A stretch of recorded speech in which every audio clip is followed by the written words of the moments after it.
The assistant director calls action. Dean Martin is halfway through Ain't That a Kick in the Head when he stops singing. Just stops, mid-verse. The band keeps playing for 3 more bars before the conductor realizes something is wrong. The music dies in confused, discordant notes. Dean is staring at something in the wings, stage left. His face has gone completely blank. There are 2,800 people in the audience. Every single one of them goes silent, waiting, confused, wondering if this is part of the show. It's not. Howard Hawks, the director, looks up from his script. What's going on? Dean sets down the microphone, doesn't place it gently in the stand, just sets it on the piano and walks off stage. No explanation, no acknowledgement of the crew, no sign that he even remembers where he is. The assistant director runs after him. Dean, we're in the middle of a take. Dean doesn't respond, doesn't slow down, just keeps walking toward his dressing room trailer with the mechanical gait of a man who's forgotten how his body works. John Wayne emerges from his own trailer, coffee in hand. He sees Dean's face and his expression changes immediately, sets down the coffee, follows. Inside Dean's trailer, Dean is sitting on the small couch, not moving, not speaking, just sitting there with his hands on his knees, staring at the wall. Wayne steps inside, closes the door quietly behind him. What happened? Dean doesn't answer. Dean, talk to me. Nothing. Wayne sits down in the chair across from him. Waits. He's worked with Dean for 3 weeks on this film. Knows him well enough by now to recognize when something is seriously wrong. And this is serious. After 2 minutes of silence, Dean finally speaks. His voice is barely above a whisper. My brother died. Wayne leans forward. What? Bill. My brother Bill. He died this morning. Dean's voice is flat, empty, heart attack. He was 56 years old. Jesus, Dean, I'm so sorry. Dean nods mechanically. Yay. When did you find out? 10 minutes ago. Someone from the production office pulled Eddie aside. Eddie told me right before the take. Dean's hands are shaking now, small tremors he can't control. Is supposed to sing, dance, smile, and all I could think was, Bill is dead. My brother is dead, and I'm here pretending nothing is wrong. Wayne doesn't say anything, just listens. I can't do this, Dean says quietly. I can't stand on that stage and perform like everything is fine. I can't smile for the camera. His voice breaks. He stops talking. Wayne sits with him in the silence. Outside they can hear the crew talking, confused, waiting for instructions. The machine of filmmaking temporarily halted because one component stopped functioning. You should go home, Wayne says finally. Dean shakes his head. Can't, we're behind schedule.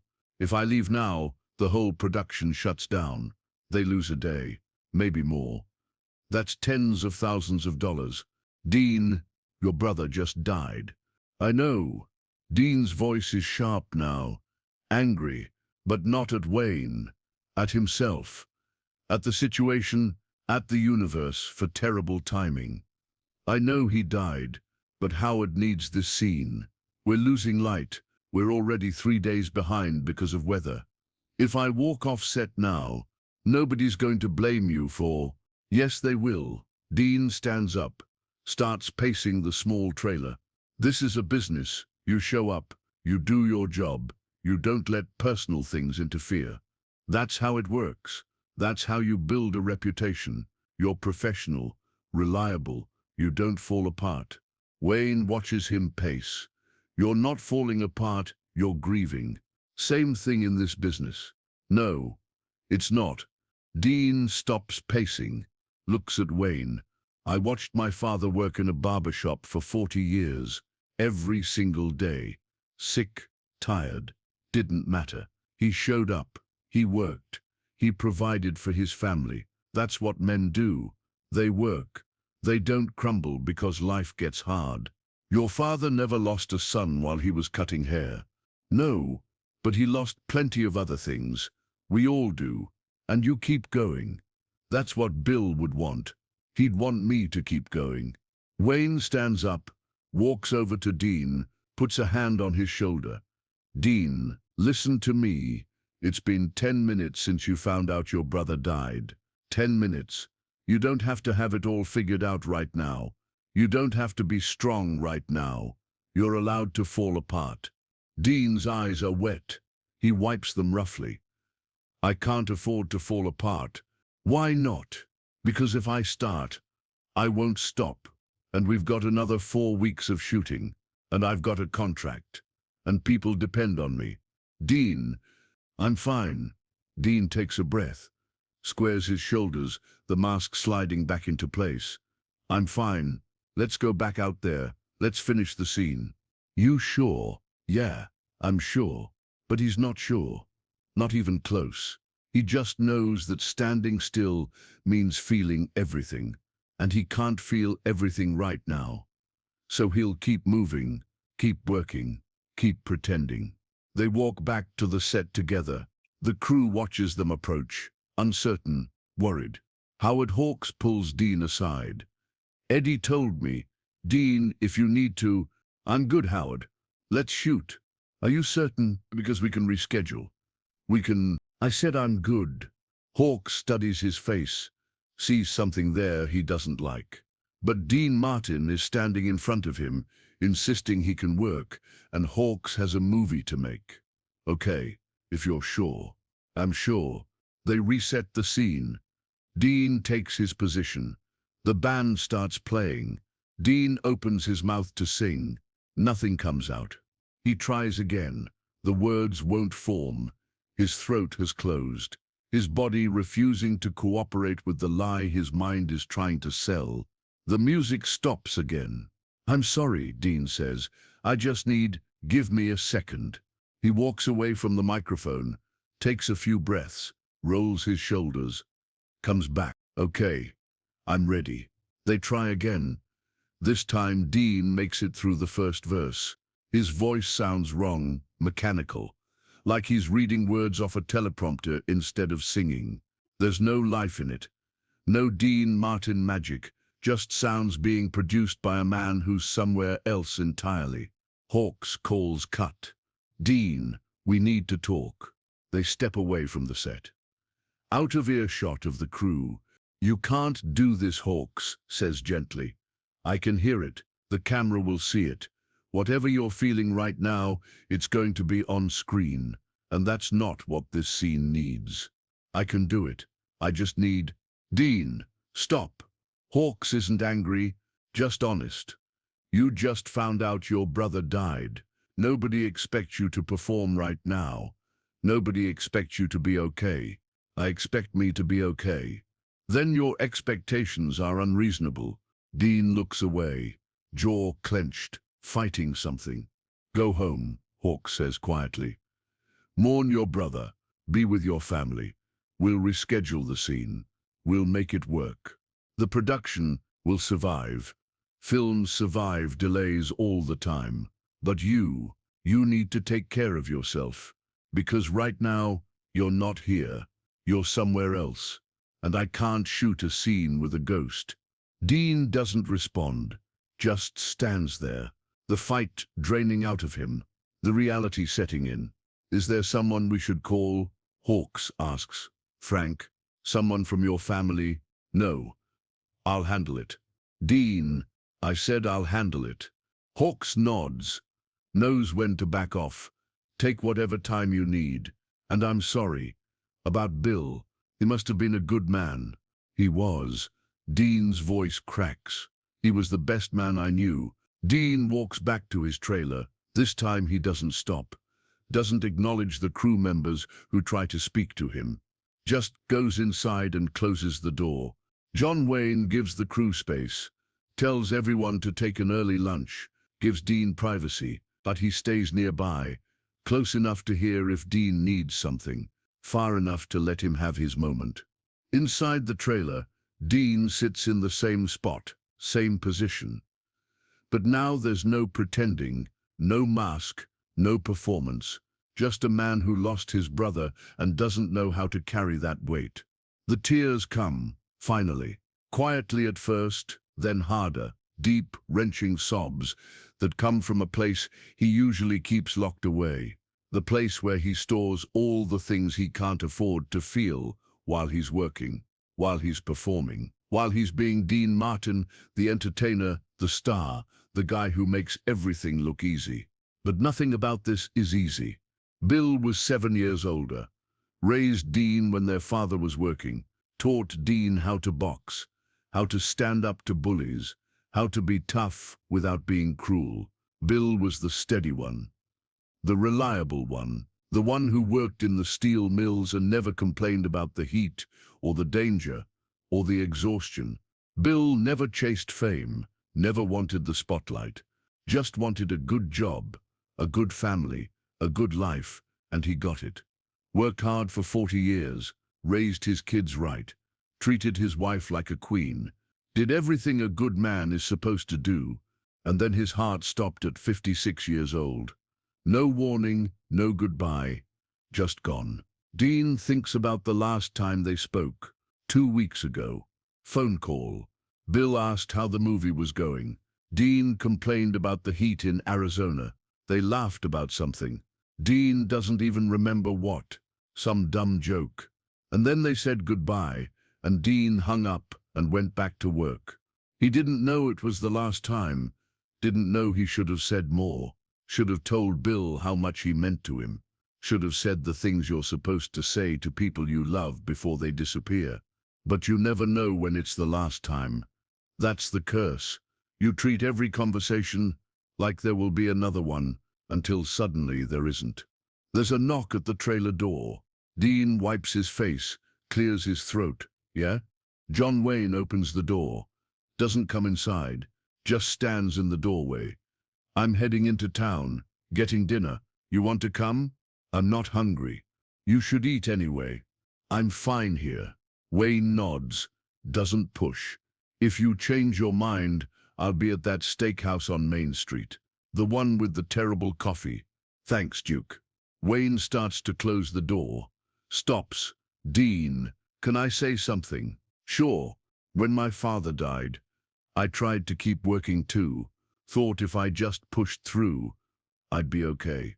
Thought grief was something you could outrun if you moved fast enough. Wayne pauses. I was wrong. You can't outrun it. It catches you eventually. And when it does, it hits twice as hard because you've been running. Dean looks at him. I'm not saying fall apart, Wayne continues.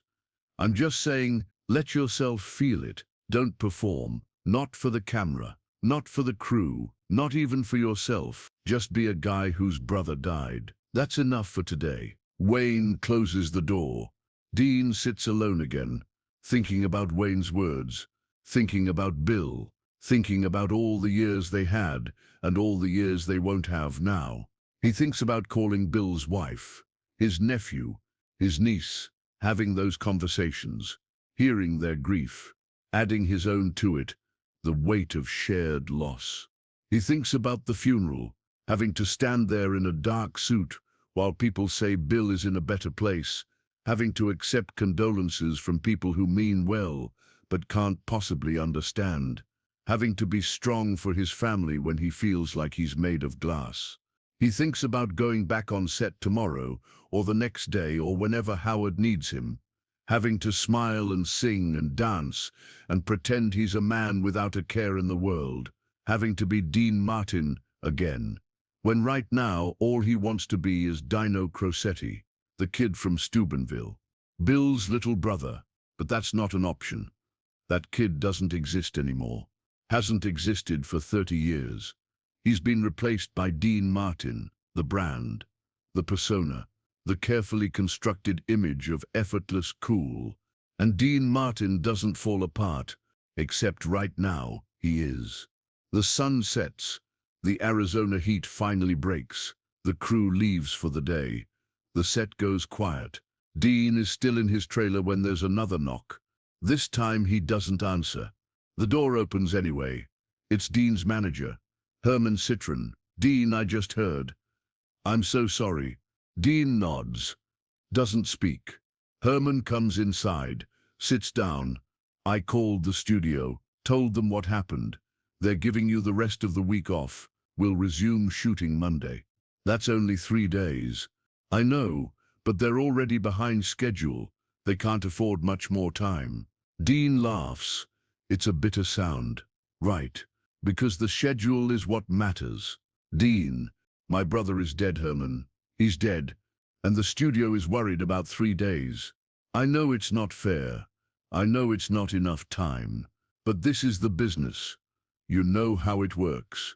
Yeah, I know how it works. Dean stands up, starts pacing again. I know exactly how it works. You show up, you smile, you dance, you sing, you make other people happy, and your own life, your own pain. Nobody cares, nobody wants to hear it. They just want you to keep performing. Herman doesn't argue, can't argue, because it's true. Bill never had to do this, Dean says quietly. He worked hard, harder than I ever did. But when his father died, he took time off, mourned properly. Nobody rushed him. Nobody told him the mill couldn't afford delays. He just got to be sad, without an audience. You could do that too, could I?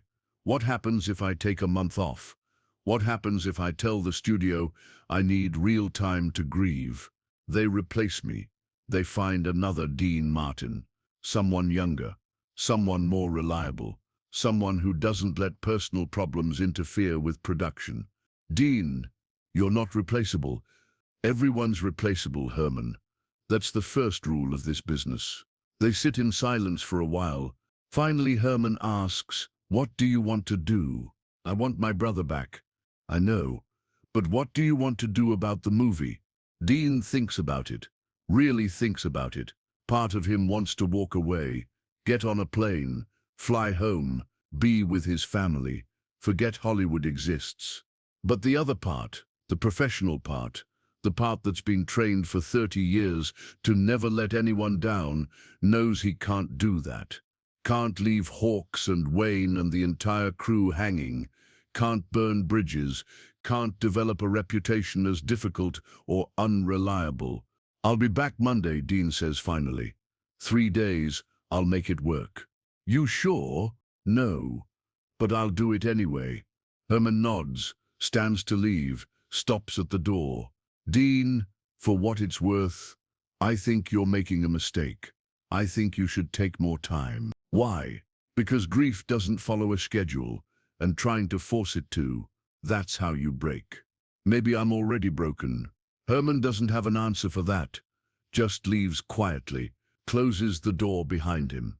Dean spends the night in his trailer, doesn't go back to his hotel, doesn't call anyone, just sits there in the dark, thinking about Bill, about their childhood, about all the moments that shaped who Dean became. Bill teaching him to box in their backyard, Bill protecting him from neighborhood bullies, Bill lending him money when Dean was broke and trying to make it in show business, Bill never asking for anything in return, never jealous, never resentful, just proud of his little brother.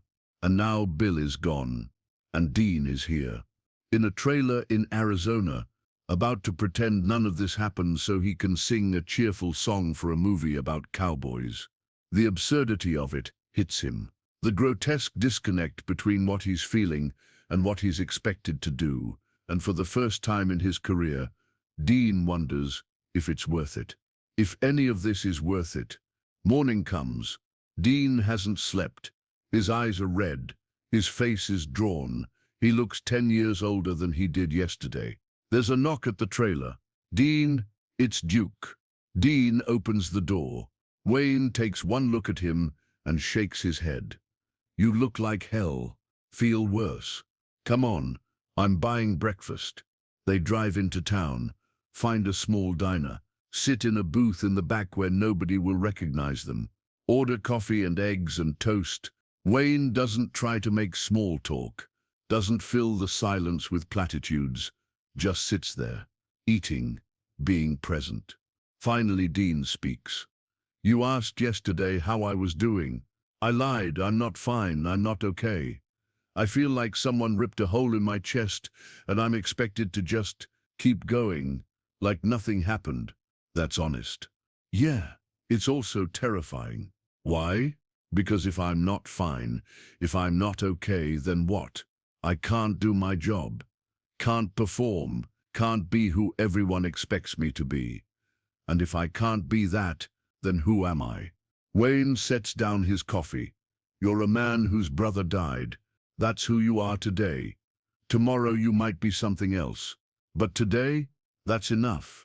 Dean shakes his head. Not in this business.